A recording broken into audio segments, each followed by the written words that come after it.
we felt, looking back on our marriage. And we just thought you might really like to read this and discuss it with each other. Chances are, since you've been personal with them, they'll take it seriously. Mm-hmm.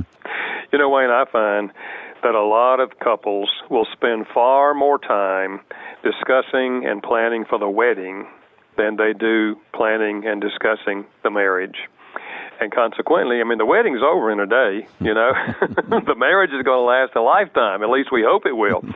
So what I am saying in this book is, let's prepare for the marriage. I'm not going to give you any help in this book on preparing a wedding, okay? You can do that on your own. But I do want to give you some help on how to prepare to be married. Yeah. All right. The chapters you have in this book are so intriguing, and we're not going to rewrite the book or represent the book here. That's why you wrote it in the first place, is to read and listen to in this audio version. But you've got such great chapters. The lesson learned that being in love is not an adequate foundation for building a successful marriage. The romantic love has 2 stages. What about this chapter, though, that toilets are not self-cleaning? You devote a whole chapter to that, Gary? Well, couples seldom ever discuss who will clean the toilet. Consequently, 6 weeks into the marriage, they wake up one day and he says to her, honey, the toilet is dirty. And she said, yes, I was wondering when you're going to clean it. Clean it, me?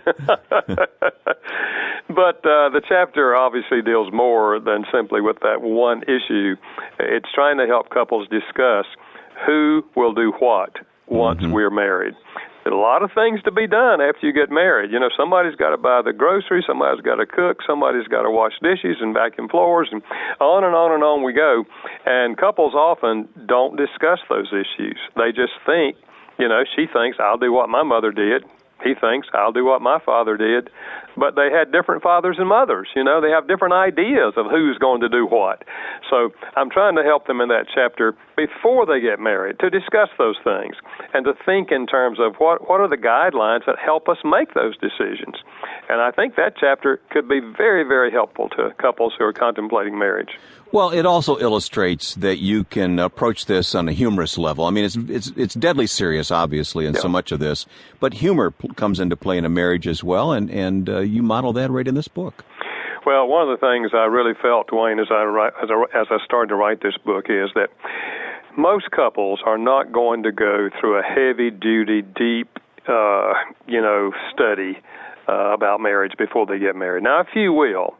But I believe that there's thousands out there that are getting married with almost no preparation.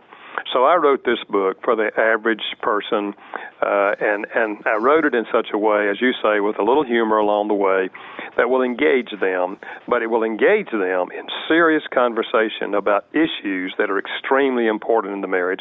So that's what I'm hoping to do, is to catch those couples who maybe even feel like they don't need any help. But if they start reading the book, they will say to themselves, hey, this is good. We need to talk about this. Yeah. That's what I hope is going to happen. Where were you 37 years ago, Gary?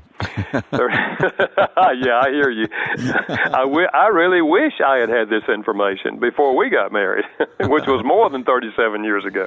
Well, you also talk about how to solve disagreements without arguing. Apologizing is a sign of strength. Forgiveness in marriage, handling money, sexual fulfillment, marrying into a family when you marry a spouse.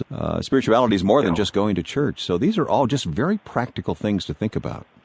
Well, I shared the table of contents of this book recently with about 1,400 marriage educators around the country, and I just read the content chapters and got an applause just reading the chapter titles, because every one of them realized, oh man, those are the issues. Those are what, couples need to be discussing before they get married. So, I hope that the humor and the lightness of this book will engage couples as they're dating.